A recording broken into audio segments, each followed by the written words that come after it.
Hello everyone. Class 12th के boards 2024 के लिए पॉलिटिकल साइंस की ये बेस्ट वीडियो आपको स्ट्रेटेजी मैं देने वाला हूँ। सो कल आपका पेपर है तो आपको ध्यान रखना है क्या क्या चीज़ों को आपको ध्यान में रख के पेपर देना है।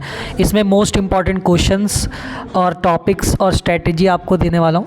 सो 12th बोर्ड का कल आपका पेपर है। इसमें आपको फर्स्ट ऑफ ऑल 4 चीज़ें ध्यान रखनी है।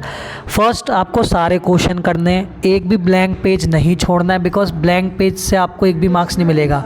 कुछ ना कुछ आप रिलेटेड लिख सकते हो और सारे ही क्वेश्चन करो। पहले 6 मार्क्स के करो, फिर 4 मार्क्स के करो। और फर्स्ट ऑफ ऑल जो आपको पहले ढंग से आता है, जो आप रिमेंबर करते हो, जिसे आप जानते हो, पहले वो 6 और 4 मार्क्स में कर लो, जिससे कि आपका कॉन्फिडेंस बिल्डअप हो जाए। और 4 और 6 मार्क्स के क्वेश्चन हो जाते हैं तो लगभग आपका 50% पेपर हो जाता है, 50 to 70%। फिर सारे MCQ आपको एक जगह करना है, एक पेज पे करना है। इस चीज़ का ध्यान रखना बड़ा, है ना। तो MCQ आप सारे एक जगह करो। फिर कार्टून, मैप और केस बेस्ड क्वेश्चन भी एक लास्ट में आप इकट्ठा कर सकते हो। 4-4 मार्क्स के 12 मार्क्स का होगा, तो ये आप कर सकते हो। फिर आपको क्या ध्यान में रखना है, इसके बाद नेक्स्ट आपको ध्यान में रखना है इसमें कि आपको फोकस करना है लास्ट चैप्टर्स पे। भी लास्ट चैप्टर को स्ट्रॉन्ग कर लेना, क्योंकि ज़्यादातर क्वेश्चन रिसेंट में पढ़े हुए चैप्टर से होते हैं। तो globalisation last chapter first book का है, और recent development in Indian politics last chapter है आपका सेकेंड बुक का। फिर इम्पॉर्टेंट आपका फोकस करना है टाइम मैनेजमेंट पे, प्रॉपर स्लीप लेनी है। और टाइम मैनेजमेंट होगा, 3 घंटे का ही पेपर है आपका, उसमें ही आपको सारे क्वेश्चंस करने हैं। प्लस स्लीप बहुत इंपॉर्टेंट है, जिससे कि आपके माइंड के कनेक्टिविटी बने रहे और आप आंसर्स को लिख पाएँ। तो आगे देखोगे मोस्ट इंपॉर्टेंट टॉपिक मैं बताता हूँ। सो ये मेरे मोस्ट इंपॉर्टेंट टॉपिक और क्वेश्चंस है जो बोर्ड्स 2024 के पॉइंट ऑफ व्यू से बहुत इंपॉर्टेंट है। फर्स्ट ऑफ ऑल टॉपिक आपको पढ़ के जाना है Mandal commission, India security strategy, nuclear और फॉरेन पॉलिसी पक्का आ सकता है 4 मार्क्स में। और 4 इमर्जिंग कंसेंसस सेकेंड बुक से, ये बहुत इंपॉर्टेंट है आपका। 4 इमर्जिंग कंसेंसस जो है वो बहुत इंपॉर्टेंट हो जाता है आपका सेकेंड बुक से, ठीक है गाइज। तो सेकेंड बुक में क्या इंपॉर्टेंट है, 4 इमर्जिंग उभरती हुई 4 सहमति हिंदी मीडियम वालों के लिए। 4 रीसेंट डेवलपमेंट बहुत ज़रूरी है, जैसे Mandal commission recent development, new economic policy. और कंसेंसस में भी आपका बहुत सारी चीज़ें आती है, जैसे कंसेंसस में आपका आता है सहमति में कि सारे पार्टी प्रैग्मेटिक हो रहे थे, रीजनल पार्टीज़ का रोल, न्यू इकोनॉमिक पॉलिसीज़, ये सारी चीज़ें। सरदार वल्लभ भाई पटेल का रोल आता है प्रिंसली स्टेट को इंटीग्रेट करने में। नीति आयोग फिक्स आएगा क्वेश्चन आपका 2 या 1 मार्क्स MCQ में। नैम फिक्स आएगा, नैम नॉन अलाइनमेंट मूवमेंट मतलब क्या होता है इसका, कि कोल्ड वॉर एरा में कोई भी ना तो US में मर्ज होगा ना ही USSR में। यूनिसेफ आएगा क्योंकि ILO पहले आ चुका है, और ये कुछ NGO ह्यूमन राइट्स वॉच और एमनेस्टी इंटरनेशनल भी आ सकता है। लेसन या कॉजेज इमरजेंसी के पक्का आएंगे। प्रीवी पर्स क्या होता है गाइस, जो प्रिंसली स्टेट को पैसा जाता था पहले, वो रुक जाना। प्रीवी पर्स को एबोलिश करा था इंदिरा गांधी ने। नेफा अरुणाचल प्रदेश से रिलेटेड है। इंडिया पाकिस्तान कन्फ्लिक्ट और पीस आ सकता है आपका, है ना। क्या आ सकता है आपका, इंडिया पाकिस्तान का कन्फ्लिक्ट आ सकता है ना। ये भी बहुत ज़रूरी है, आप देख सकते हो, ठीक है गाइज। तो ये आप नेफा, इंडिया पाकिस्तान के साथ क्या क्या पीस एग्रीमेंट है, शिमला एग्रीमेंट, ताशकंद एग्रीमेंट। और स्प्लिट इन कांग्रेस पक्का आएगा आपका। स्प्लिट इन कांग्रेस आप देख सकते हो 1969 में प्रेसिडेंशियल इलेक्शन और आपका सिंडिकेट की वजह से, ठीक है गाइज। तो ये सारी चीज़ें आएंगी आपकी। कांग्रेस डोमिनेंस क्यों था फर्स्ट जनरल इलेक्शन में। डेमोक्रेसी साउथ एशिया में, तमिल का सिविल वॉर श्रीलंका में। रिलेशन आ सकता है आपका US से, जापान या फिर रशिया के साथ। कश्मीर का टॉपिक भी फिक्स है। Arab spring, CIS, BRICS, European union, ASEAN के फाउंडिंग, यूरोपियन यूनियन कैसे इन्फ्लुएंशियल ऑर्गेनाइजेशन है। UN रिफॉर्म जरूर पढ़ लेना, UN से यही इंपॉर्टेंट है, UN रिफॉर्म या फिर इंपॉर्टेंस ऑफ UN। या कोई सा कॉन्सिक्वेंसेस पक्का आएगा ग्लोबलाइजेशन का, या कॉजेस या रेजिस्टेंस। अब बढ़ते हैं इंपॉर्टेंट क्वेश्चन की तरफ। Highlight any 3 points consensus. Consensus वाला एक इंपॉर्टेंट क्वेश्चन है 2004 के बाद से। Describe any 4 major developments in Indian politics since 1989। क्या मेजर डेवलपमेंट हुए हैं, जैसे मंडल कमीशन हो सकता है आपका, न्यू इकोनॉमिक पॉलिसी हो सकता है, और भी हो सकते हैं। How has technological advancement effected globalisation. Technology का ग्लोबलाइजेशन में रोल पक्का आएगा। 4 रीजंस देना है आपको ग्लोबलाइजेशन को रेजिस्ट करने के लिए, 2013 में आ चुका है क्वेश्चन। ग्लोबलाइजेशन से आप क्या समझते हो? 2 फॉर्म ऑफ रेजिस्टेंस बताने हैं। ग्लोबलाइजेशन ने पावर शिफ्ट कर दी नेशन स्टेट से, जस्टिफाई करना है। ग्लोबलाइजेशन से भर के क्वेश्चन आएंगे। रोल ऑफ सार्क या आसियान वे, 4 मार्क्स का। यूरोपियन यूनियन कैसे यूएस हेजेमनी के रास्ते में खतरा है। इवेल्युएट करना है रोल आसियान का कंटेम्प्रेरी वर्ल्ड में, 6 मार्क्स में आ सकता है गाइज़।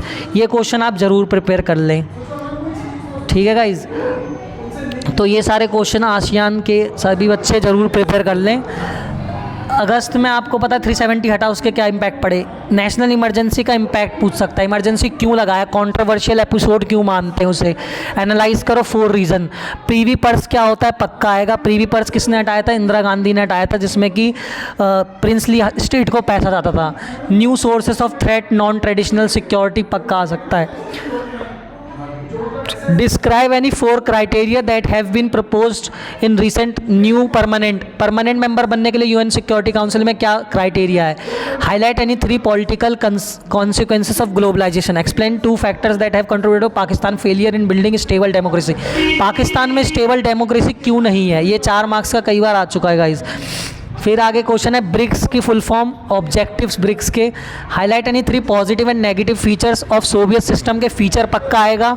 और सोवियत सिस्टम है क्या, डिसइंटीग्रेशन क्यों हुआ, कांग्रेस में स्प्लिट क्यों हुआ, स्प्लिट इन कांग्रेस मैंने बताया ना, क्वेश्चन आएगा।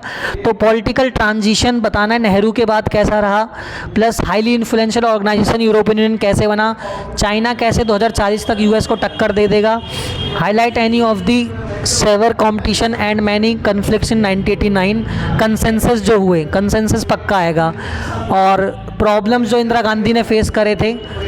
डेंजरस डिकेड क्यों कहा गया है 60s के डिकेड को। 3 कॉजेज स्प्लिट के, कॉजेज बहुत बार, स्प्लिट बहुत बार रिपीट हो रहा है। रीजंस बता सकते हो, मिड टर्म इलेक्शन 1980 में क्यों हुए, जेपी नारायण का टोटल रेवोल्यूशन आ सकता है, या फिर सर्कमस्टांसेस बताने जो इंदिरा गांधी ने जो है करे, उसके अचीवमेंट्स बताने इंदिरा गांधी के, और स्प्लिट बताना है, ठीक है गाइज। और हम एक इम्पॉर्टेंट क्वेश्चन देखते हैं। ये भी इम्पॉर्टेंट क्वेश्चन है आपके, चैलेंजेस ऑफ नेशन बिल्डिंग के क्या 3 चैलेंजेस थे। पार्टीशन के प्रॉब्लम क्या क्या आई, consequences of partition, Hyderabad Manipur कैसे हमारा पार्ट बना, रोल ऑफ सरदार वल्लभ भाई पटेल इन इंटीग्रेशन, ये उसमें भी था, मणिपुर वगैरह कैसे इंटीग्रेट हुए, प्लान डेवलपमेंट से first 5 year plan, mix economy क्यों अपनाई हमने, क्रिटिसाइज़ क्यों की जाती है, प्लानिंग कमीशन ने रिप्लेस कैसे करा नीति आयोग को, ये बता सकते हो आप लोग, है ना, नीति आयोग को कैसे रिप्लेस करा प्लानिंग कमीशन ने, ठीक है गाइज। और फिर ये क्वेश्चन है कि मिक्स्ड इकनॉमी क्यों अपनाई, रोल प्लानिंग कमीशन का, पार्टी सिस्टम कैसा है, एक्सप्लेन करो नीति आयोग को, डिफरेंसेस प्लानिंग कमीशन और नीति आयोग में क्या डिफरेंस है, पक्का आएगा। नीति आयोग तो फिक्स है, मैंने बोला ना, नीति आयोग से क्वेश्चन बहुत आते हैं। जनरल इलेक्शन डेमोक्रेटिक कैसे थे, चैलेंजेस क्या क्या थे, है ना गाइज। तो ये सारे आ जाते हैं पेपर में आपके, है ना। फिर what are the major factor for split of Congress, Congress का split, verdict of 1967 election, presidential election, what were the main factors popularity, Indira Gandhi popular क्यों 1971 में, what do you mean by non Congressism, Ram Manohar Lohia ने नॉन कांग्रेसिज्म दिया, उसके आउटकम क्या हुए, इंडियाज एक्सटर्नल रिलेशन से nuclear policy और फॉरेन पॉलिसी पढ़ लो, बहुत है, या इंडिया चाइना रिलेशन पढ़ लो, डेमोक्रेटिक रिसर्जेंस 3 हुए थे, है ना। और यहाँ पे क्यों लगाया इमरजेंसी क्यों लगाया, ये बहुत इंपॉर्टेंट है, क्यों लगाया 25 जून को, कॉन्सिक्वेंसेस नेशनल इमरजेंसी के 1975 के, या फिर लेसन्स क्या सीखे हम, या फैक्टर्स रिस्पॉन्सिबल क्या है डाउनफॉल ऑफ कांग्रेस के, या what were the main factors responsible for downfall of Congress in 1977, है ना।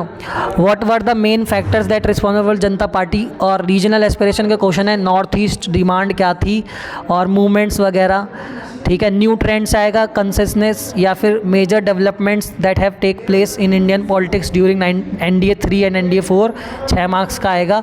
Analyse any 4 development towards end of the 1980s were taking, हम पॉलिटिक्स में कैसे इफेक्ट डाल रहे थे। Highlight any crucial issues over which a broad consensus किस पे था, ये बहुत बार रिपीट हुआ है क्वेश्चन, कंसेंसस 4 चीज़ों पे इमर्ज हुआ था।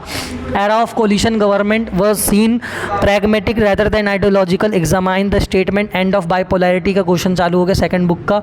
इसमें सोवियत सिस्टम के फीचर या फिर कॉन्सिक्वेंसेस, डिसइंटीग्रेशन क्यों हुआ, shock therapy, C Arab Spring, new center of power से आसियान यूरोपियन यूनियन, सार्क, सारे क्वेश्चन आप देख सकते हो, स्क्रीनशॉट ले सकते हो और इन्हीं क्वेश्चन को प्रिपेयर करना है। ट्रेडिशनल नॉन ट्रेडिशनल, इंडिया की सिक्योरिटी स्ट्रेटजी बहुत इंपॉर्टेंट है। Environment and natural resources, why common, global common क्या है, ग्लोबल कंसर्न्स कैसे होने लग गए 1980 से, UNFCC, Kyoto Protocol, Earth Summit, resource geopolitics या ग्लोबलाइजेशन का, what do you mean by globalisation and how world is interconnected, globalisation का इम्पैक्ट आ सकता है, कॉन्सिक्वेंसेस आ सकता है। All the very best for your exam, I hope you will give your best, all the very best.